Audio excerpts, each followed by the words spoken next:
My name is Meg Backich. I am speaking against the bill, and I'm a mother of 5 children, and I'm going to comment on a couple things. The first is the money question that you just asked, Senator Creighton. What they're doing is they're dangling the money carrot, and it's not equitable to all the different districts. That's the real answer. As far as the permissiveness for you, Senator Royce West, with the parental rights and, would parents be able to see it? And Senator Creighton saying, oh, gee, they can print it out. It's very important to remember open education resources is all digital, and digital is dynamic. It means it can be changed on the fly. Right. So there is no permissiveness, and that's not the right word, excuse me. There's no due process for parents, because a software programmer can change the program on the fly. So we don't really know what's in it. Okay, then the other thing was where Senator Creighton said it has to go through the SBOE, and that they have the last say on it. Right now, Quaver Ed is in Highland Park ISD.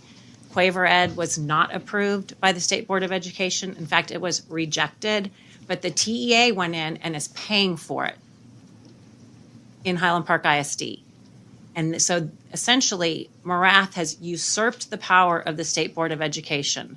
That's what happens when you use open education resources. I also want to just quickly state here with the open education resources, it states it's reallocating money, and this you might find interesting, Senator Menendez, switching to educational materials that are openly licensed enable schools to repurpose funding spent on textbooks for other pressing needs, such as investing in the transition to digital learning. Meg, I need to have you close up. Thank you very much. That's 2 minutes. I know it passes quickly. Madam Chair.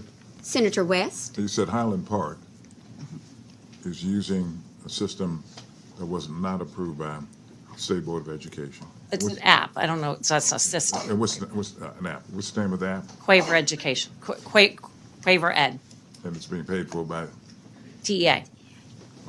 Subsidizing it. And no. And I'd ask, do we have TEA representatives here? Y'all are normally over that corner. Okay. All right. I'd like to get some information. Ms. Hole? This information right here, I need to know whether or not. Ms. Hole, if you'd state your name again for the record. Yes, ma'am. Who you represent. I'm Kristen Hole. I'm the Associate Commissioner of Instructional Strategy at TEA. Thank you.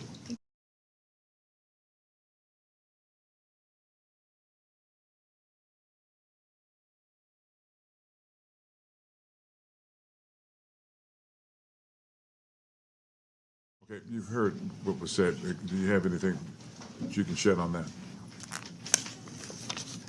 I've not heard of Quaver Ed, so if that's something that the agency has purchased, we can look further into that. But in terms of the open education resources... Before you go there, would the agency have to purchase that before... would the agency purchase that, number one, before it was approved by the State Board of Education? Back in 2009, the agency was... has statutory authority to purchase open education resources. Mm-hmm. In current statute, there is no requirement for the agency to submit those resources to the state board. So with this bill, there is now a requirement that the agency would have to do that. Okay, but, so here too, before passage of this bill, the commissioner had the authority to look at it, make a determination, and then decide whether or not to use state resources to purchase it. Correct. He had the authority to purchase open education resources. Very good. And secondly, in terms of Fort Worth, you heard one of the witnesses talk about Fort Worth and the use of Amplify in Fort Worth. Are you familiar with the usage of that in Fort Worth? We don't collect local data from districts, so we wouldn't be able to comment on Fort Worth's data if they were reporting on local data from local assessments. No, I'm talking, you don't collect any information on the use of Amplify? We have had a grant program to support districts in COVID response for those using the open education resources. So we would have a sense of, if a district joined that or not. But if they were conducting local assessments throughout the year, we would not have that data. So there's no assessment as to whether or not Amplify is working or not? Local districts conduct local assessments to Well, determine. I understand all that. Great. All right. The point I'm asking you is, TA appears to be recommending Amplify. Am I correct or am I wrong about that? We have a set of open education That's not- resources. Hold on. If you don't understand the question, I'll rephrase it, okay? Is TA recommending the use of Amplify? Yes or no? So we have procured underlying content from Amplify that we now own, but it is distinct from Amplify. So that is what I was going to clarify. We do believe in, we want to make a high quality open education resource, but that is not Amplify. We procured content that we then have continuously improved and developed, and that is now distinct from Amplify. So Amplify as an organization has a number of products that exist in the private market that they are able, they can continue to sell to districts, but the OER product is now owned by the state, and we can continue to improve it and edit it apart from Amplify. All right, so is it an Amplify product? It is a state product now. Did you purchase it from Amplify? Some of the underlying content was originally purchased from Amplify, but has since already been revised and will continue to be So the answer to the revised question is yes. based on feedback. Yes, we did. Okay. We did So as it receive. relates to the use of Amplify by school districts, you're saying that we have to go to the various school districts that are using it in order to determine whether or not it was successful. All right. I'm asking TEA to check with Fort Worth to find out whether it was utilized and do the evaluation as to whether or not it was successful. Can you do that for me? We can definitely I thought you could. So talk with Fort Worth when can you and get see that what done? they would like to share. When can you yes. get that done?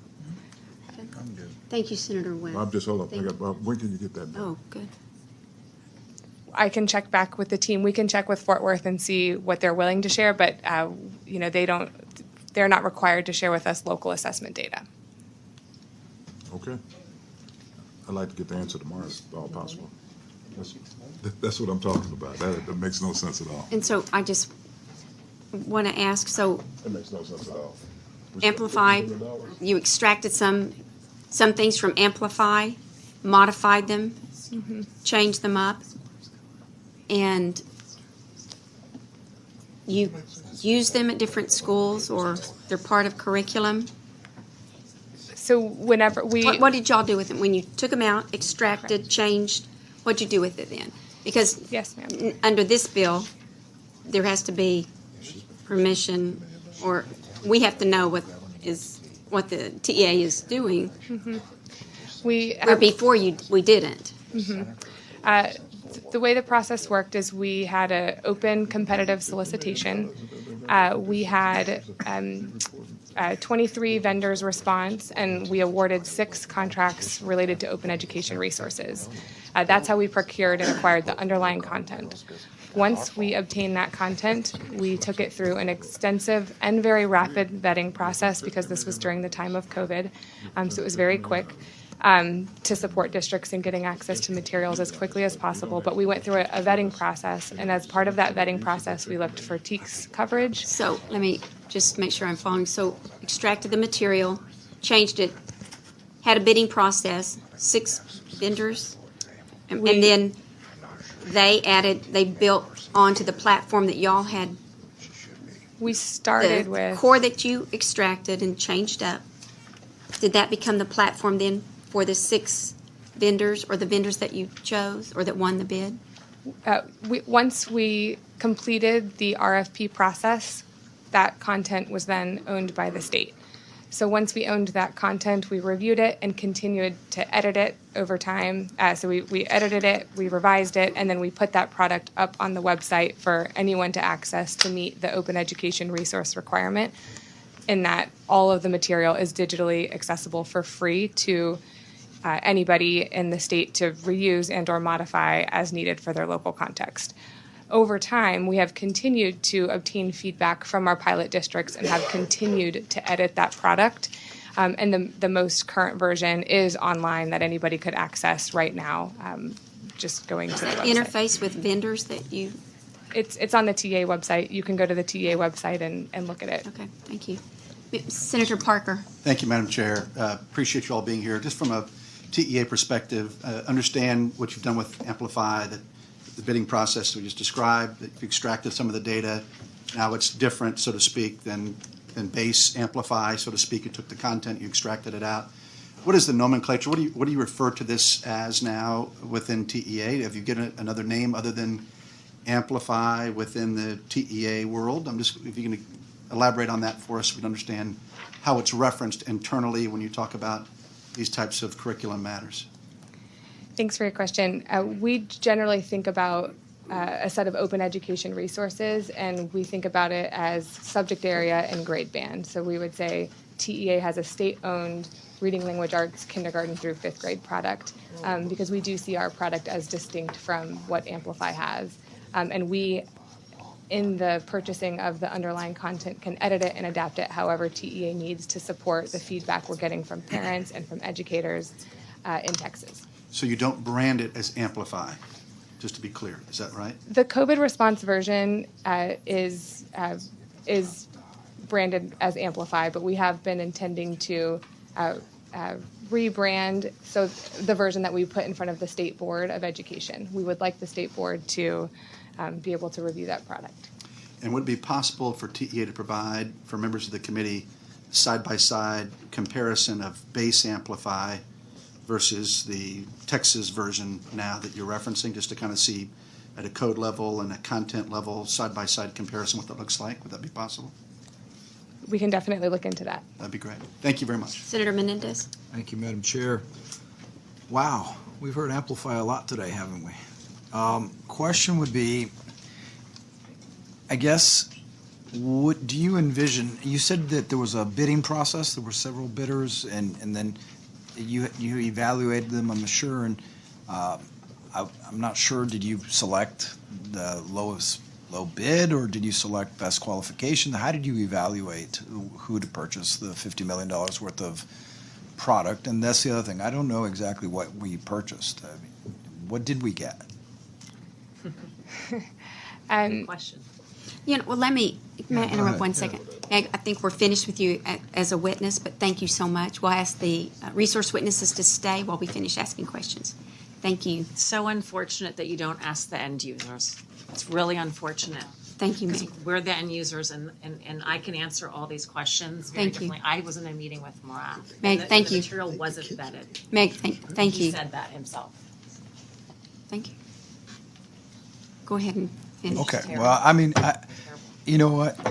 We don't need to answer all of these questions here, but my concern is moving forward. If this bill were to pass, what would the process be? Who would be involved? And how do we make sure that, we've been down a similar road in years past, maybe 10 years ago. I think it was called C-Scope, something to that effect. Mm-hmm. And I remember then Senator Patrick was opposed to this.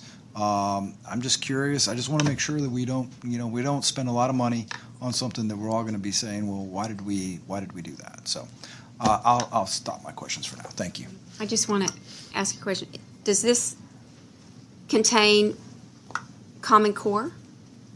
It is The open education resources that we develop, we do vet them to ensure they're aligned with the TEKS. So do they contain the Common Core? The materials that we are building are TEKS aligned. They are not Common Core aligned. They have critical race theory in it? The materials that we are building, we do want to comply with the law of SB3. So, and what this bill does, it provides a state board vetting process to ensure that they would meet those criteria. Thank you.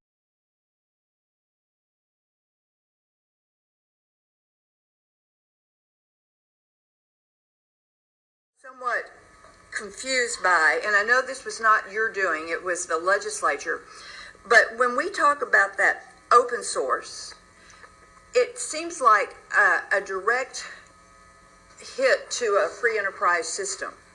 It is, the agency in effect is becoming a vendor for for materials. And if I'm looking at this as a superintendent and I have a limited number of funds from my instructional sources, and I see something that's okay from the open source, but the price is really good because there is no price, you know? And then I see something that's a very good over here, but a heavy-duty price because as the board, we have made sure that that permanent school fund reflects a very good instructional resource material funding. And we see that as an administrator, I'm going to say, can't you guys live with this instead of going for this? And it just seems like that is a direct competition of the TEA, i.e. Open source, against the publishers out there. And I'm not, those guys make plenty of money. I'm not, like trying to lobby for them, but the whole idea seems like it could be a little bit a slippery slope. Yeah, I understand why you might characterize it that way. I don't know that I view it the same way. One, because it's actually not TEA that's the vendor, so TEA is contracting out for a vendor to produce. But to compete with vendors. What TEA is doing is it's trying to ensure there's one additional vendor in the marketplace beyond the existing set of options.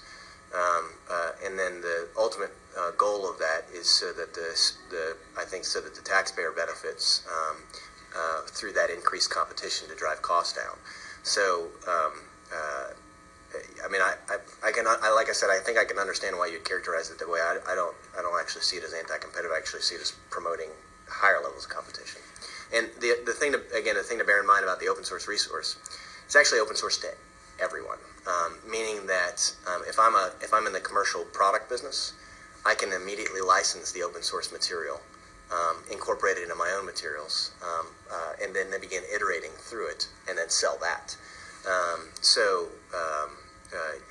That's the way that it's actually designed to sort of seed even more aggressively the options that districts have. That actually makes me more nervous. That the state would produce the material and that someone could take that material and then sell it.